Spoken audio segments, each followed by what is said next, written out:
Hello दोस्तों, welcome to गुरु की class. तो दोस्तों, आज की इस वीडियो में हम आपको कक्षा 10 हिंदी के सिलेबस और स्ट्रेटजी के बारे में बताएंगे। वैसे सिलेबस के बारे में तो आप सभी को पता ही होगा, क्योंकि 2 साल से हमारा सिलेबस 30% कटा हुआ है। तो सिलेबस के बारे में तो आपको पता है। हम मेन यहाँ पे स्ट्रेटजी के बारे में समझेंगे। आपको बचे हुए समय में कैसे पढ़ना है और अच्छे से अच्छे अंक कैसे प्राप्त करना है, कौन सा टॉपिक कितने नंबर का आता है और इस टॉपिक को हमें कैसे पढ़ना है, सभी प्रॉपर स्ट्रेटजी मैं आपको बताने वाला हूं। और सभी टॉपिक की वीडियो प्रॉपर आपके एग्ज़ाम तक मैं अपने इस चैनल पे डालता रहूँगा। सभी टॉपिक से रिलेटेड आपको इस चैनल को सब्सक्राइब कर लेना है और बेल आइकन भी दबा देना है, ताकि मैं जब भी वीडियो डालूँ आपके पास नोटिफिकेशन पहुँचता रहे। तो यहाँ पे हम समझ लेते हैं कि हमें क्या क्या नहीं पढ़ना है। तो पहले हम देख लेंगे क्या क्या नहीं पढ़ना है।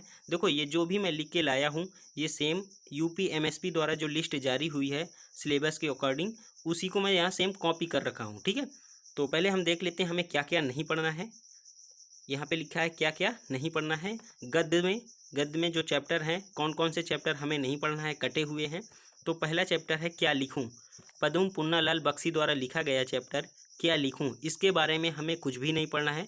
आपको ये समझ लीजिए, ये चैप्टर आपको काट ही देना है। ठीक है। दूसरा चैप्टर है ईर्ष्या तू ना गई मेरे मन से, रामधारी सिंह दिनकर द्वारा लिखा गया है। इसको हमें काट देना है, इसके बारे में कुछ भी नहीं पढ़ना है, इनका जीवन परिचय भी नहीं पढ़ना है, मतलब कुछ भी नहीं पढ़ना है। ठीक है। और तीसरा चैप्टर है पानी में चंदा और चांद पर आदमी, इसको भी हमें नहीं पढ़ना, जयप्रकाश भारती द्वारा लिखा गया है, नहीं पढ़ना है। अब देखना है पद में हमें क्या नहीं पढ़ना है। पद में सुमित्रा नंदन पंत चंद्रलोक में प्रथम बार, इसको भी नहीं पढ़ना है। महादेवी वर्मा वर्षा सुंदरी के पति, ये वाला भी चैप्टर नहीं पढ़ना है, पद में है। ठीक है, जिसको हम काव्य बोलते हैं।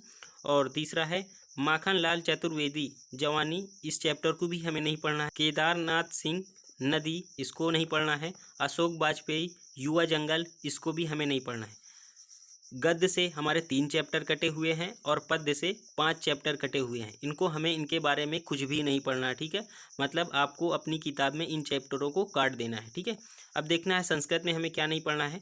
संस्कृत से केन किम वर्धते, इस चैप्टर को आपको काट देना है। और एक है अन्योक्ति विलास, इसको भी हमें काट देना है। अब व्याकरण से देख लेते हैं, व्याकरण में क्या नहीं पढ़ना है। पहला है समास, कर्मधारय समास, बहुब्रीहि समास, आपको पढ़ना ही नहीं है। इन समासों को आपको काट देना है। और संधि में क्या नहीं पढ़ना है, वृद्धि संधि नहीं पढ़ना है। और सर्वनाम में क्या नहीं पढ़ना है, तद युष्मद, आपको नहीं पढ़ना है। धातु रूप, दृश्य और पच, इसको भी हमें नहीं पढ़ना है। तो हमने समझ लिया हमको क्या क्या नहीं पढ़ना है। अब हम समझ लेते हैं हमको क्या क्या पढ़ना है। पूरी स्ट्रेटजी मैं आपको बताने वाला हूँ, कौन सा टॉपिक कितने नंबर का आएगा। बस आप इस वीडियो को पूरा देखिएगा। और चैनल को नहीं सब्सक्राइब किया है तो चैनल को सब्सक्राइब कर लीजिएगा, ताकि आपको एग्ज़ाम तक प्रॉपर वीडियो मिलती रहे। ठीक है, सभी टॉपिक की। तो अब देख लेते हैं हमें क्या क्या पढ़ना है। देखो यहाँ पे क्या लिखा है, इसमें 70 अंकों की लिखित परीक्षा तथा 30 अंकों का विद्यालय स्तर पर प्रोजेक्ट कार्य होगा। मतलब 70 अंकों की जो है लिखित परीक्षा होगी और 30 अंक जो है कि वो प्रोजेक्ट कार्य के लिए मिलेंगे। तो अब देख लेते हैं इधर क्या क्या पढ़ना है हमें। पहला है हिंदी गद्य के विकास का संक्षिप्त परिचय, इसमें शुक्ल तथा शुक्लोत्तर युग के बारे में पढ़ना है गद्य के। ठीक है। और पद्य के बारे में क्या पढ़ना है, हिंदी पद्य का विकास का संक्षिप्त परिचय, इसे हमें रीत काल के बारे में पढ़ना है तथा आधुनिक काल के बारे में पढ़ना है। देखो यहाँ पे दोनों 5-5 नंबर के हैं। ठीक है, बहुत ही इम्पोर्टेंट, आपको इनको पढ़ना ही पड़ेगा। मैं बहुत ही अच्छे तरीके से आपको इनके बारे में समझाऊंगा, दोनों के बारे में मैं आपको एक वीडियो लाऊंगा। ठीक है। अब देख लेते हैं गद्य। दूसरा क्वेश्चन, गद्य हेतु निर्धारित पाठ्य वस्तु से संदर्भ, रेखांकित अंश की व्याख्या और तथ्य परक प्रश्न। इसमें क्या है, देखो एक गद्य पूरा दिए रहेगा, उस गद्य में हमें क्या क्या उसके बारे में क्या लिखना है, संदर्भ लिखना है। और रेखांकित अंश की व्याख्या, जहाँ पे अंडरलाइन होगी उसकी हमें व्याख्या करना है। और तथ्य परक प्रश्न, इन तीनों के बारे में कैसे करना है ये सभी मैं आपको समझाऊंगा, ठीक है, जब भी वीडियो इसकी लाऊंगा। देखो दो नंबर के तीनों टॉपिक हैं, मतलब तीनों के बारे में दो नंबर, संदर्भ के बारे में भी, रेखांकित अंश की व्याख्या के बारे में भी 2 नंबर, और तथ्य परक इसके भी 2 नंबर, तीनों के 2 नंबर मिलेंगे। अगर आप यहाँ पे संदर्भ लिख के छोड़ के आ रहे हैं तो आपको केवल 2 नंबर मिलेगा। अगर आप ये वाला लिख के आ रहे हैं तो केवल आपको 2 नंबर मिलेगा। तीनों को करेंगे तो आपको 6 नंबर मिलेगा। बहुत ही सरल होता है, ये सभी मैं आपको समझाने वाला हूँ। अब देखो काव्य में देख लेते हैं। काव्य हेतु निर्धारित पाठ्य वस्तु से इसमें 1 + 4 + 1 मतलब संदर्भ के आपको 1 नंबर मिलेंगे, व्याख्या करने के आपको 4 नंबर मिलेंगे, ठीक है, और काव्य सौंदर्य लिखने के आपको 1 नंबर मिलेंगे। ये भी सेम गद्य के जैसे, इसमें काव्य के बारे में, पद्य के बारे में आएगा, इसमें उसके बारे में हमें संदर्भ लिखना है, व्याख्या लिखनी है, काव्य सौंदर्य ये भी 6 नंबर का आता है, ठीक है। 1 + 4 + 1 मतलब संदर्भ 1 का है, 4 की व्याख्या है, काव्य सौंदर्य 1 का है। 6 नंबर बहुत होते हैं, ठीक है। सभी मैं इसको बहुत ही अच्छे तरीके से समझाने वाला हूँ आपको। अब चौथा देख लेते हैं।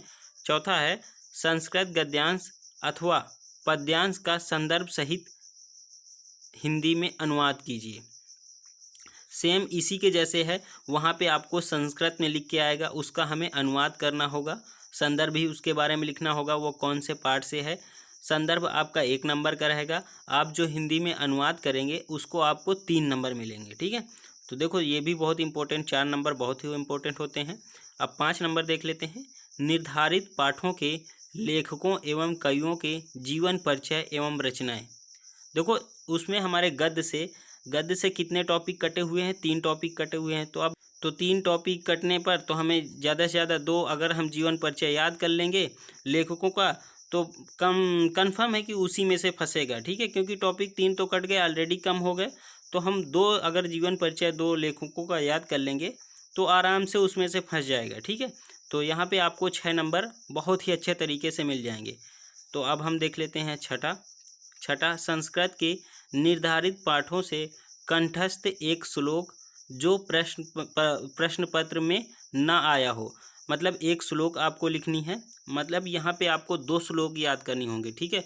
कहीं ऐसा ना हो कि वो जो आप श्लोक याद करके आए हों वही श्लोक इस पेपर में आ जाए और आपको लिखने को ना मिले। तो आपको 2 श्लोक याद करनी होंगी, ठीक है। सरल 2 याद कर लेना है, दोनों को मैं आपको यहाँ पे बता दूंगा जब भी इसकी बारी आएगी।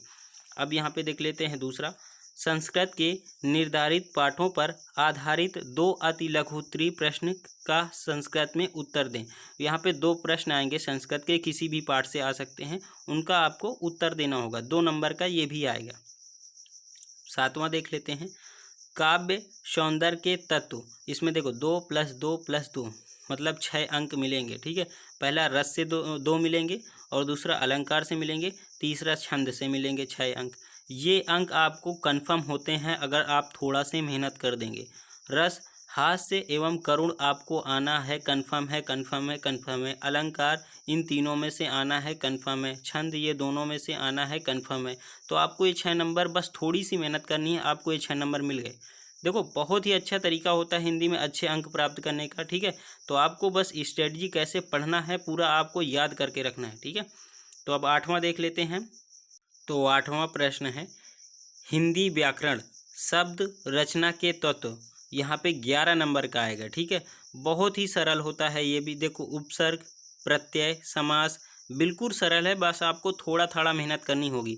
उपसर्ग में जो पहले अक्षर हमें जोड़ने होंगे, आ, अन, अधि, अप, अनु, उप, सह, निर, ये देखो यहाँ पे दे रखा है, इन्हीं से आएगा। तो इन्हें हमें यहाँ पे 2-2 अगर अच्छा 2-2 शब्द हमें बनाने होंगे तो हम आराम से इसको बना सकते हैं। प्रत्यय में ऐसे होता है जो लास्ट में जोड़ा जाता है, आई हमें जोड़ना है, तो जोड़ना है, ता जोड़ना है, पन जोड़ना है, व जोड़ना है, हट जोड़ना है, वट जोड़ना है। बस आपको इसके बारे में पता होगा ना, तो यहाँ पे आप 2-2 नंबर आराम से 4 नंबर पा गए। बहुत ही सरल होता है, ठीक है। समास, द्वंद्व समास और द्विगु समास के बारे में आपको पढ़ना है, बहुत ही अच्छे तरीके से मैं समझाऊंगा आपको। तत्सम शब्द के बारे में आपको पढ़ना है और पर्यायवाची के बारे में पढ़ना है। पर्यायवाची में जो भी इंपॉर्टेंट होंगे मैं आपको यहाँ पे समझा दूंगा, ठीक है। 9वां संस्कृत व्याकरण एवं अनुवाद। पहला संधि में क्या क्या पढ़ना है। संधि में यण संधि की परिभाषा, उदाहरण, पहचान पूरा फिक्स है। देखो यहाँ पे 2 नंबर, बस आपको थोड़ी सी मेहनत करनी है, 2 नंबर आपको मिल जाएंगे। शब्द रूप सभी विभक्तियों एवं वचनों में, शब्द रूप के बारे में पढ़ना है, ठीक है। संज्ञा, फल, मति, मधु, नदी, ठीक है, इसके बारे में आपको पढ़ना है। धातु रूप, लट, लोट, लट, विधिलिंग, लड लकारों में, पठ, हस, ये सभी में आपको बहुत ही अच्छे तरीके से समझाना है। देखो ये भी 8 नंबर का आएगा, ये सभी से रिलेटेड, ठीक है। देखो ज़्यादा कठिन पेपर तो आने वाला नहीं है, ठीक है, सरल ही पेपर आएगा, ज़्यादा कठिन पेपर नहीं आएगा। अब यहाँ पे घ नंबर क्या है, हिंदी के सरल वाक्यों का संस्कृत में अनुवाद कीजिए। यहाँ पे हिंदी में कुछ दिया रहेगा, जैसे राम खाना खाता है, तो आपको उसको संस्कृत में अनुवाद करना होगा, ये भी सरल ही होता है। अब 10वां देख लेते हैं। 10वां मोस्ट इम्पोर्टेंट होता है, ये फिक्स होता है, 6 नंबर, ठीक है। बस आपको ज़्यादा से ज़्यादा 3-4 टॉपिक पे आपको बना लेना है। अब मेन तो आपको कोरोना पे बनाना है, क्योंकि 2 साल से कोरोना है और एग्ज़ाम हुए नहीं है, कोई बार पूछा नहीं गया कोरोना के बारे में, तो निश्चित होता है कि कोरोना के बारे में आएगा, ठीक है। तो आपको कोरोना के बारे में बना लेना है। पर्यावरण एवं यातायात के नियम समझ लेना है, इसके बारे में भी, और स्वास्थ्य शिक्षा के बारे में भी समझ लेना है, और ग्रीन एनर्जी के बारे में समझ लेना है, ठीक है। तो ये चीज़ निबंध आपको 2-3 के बारे में समझना होगा। बहुत ही आप क्या है ना, इसके बारे में आपको मेन हेडिंग क्या क्या डालनी है, आप उसके बारे में मेन याद रखिए, ठीक है। तो आप बना के कुछ भी लिख सकते हैं अच्छे से, लेकिन आपको जब हेडिंग पड़ेगी आप उसको मेन उसमें देखा जाता है, ठीक है। उस हेडिंग कैसे आपको क्या लिखनी है वो मेन आपको याद रखना है। अब 11वां खंड काव्य, संक्षिप्त कथा, वस्तु, घटनाएं, चरित्र, चित्रण, ये तो 3 नंबर फिक्स होता है, हर साल का 3 नंबर फिक्स होता है, ठीक है। आप कैसे लिखते हैं मेन यहाँ पे ये मैटर करेगा, बाकी ये 3 नंबर आपके फिक्स होते हैं। कौन से ज़िले में कौन सा खंड काव्य है, ये तो आप अपने टीचर से पूछ सकते हैं, बाकी सभी ज़िलों का बदला हुआ होता है, ठीक है। तो यहाँ पे हमने समझ लिया है पूरी स्ट्रेटजी। देखो अब आपसे आपको इस चैनल पे प्रॉपर किसी न किसी टॉपिक पे वीडियो मिलती रहेगी, ठीक है। और आपको इस चैनल को सब्सक्राइब कर लेना है, बेल आइकन भी दबा देना है, ताकि सभी मेरी वीडियो आपके पास नोटिफिकेशन द्वारा पहुंचती रहे और आप प्रॉपर आपकी हेल्प होती रहे। एग्ज़ाम तक मैं आपको गारंटी दे सकता हूं, आप हिंदी में बहुत ही अच्छे अंक प्राप्त कर सकते हैं। तो इस वीडियो को हम यहीं पे समाप्त कर देते हैं। Thank you.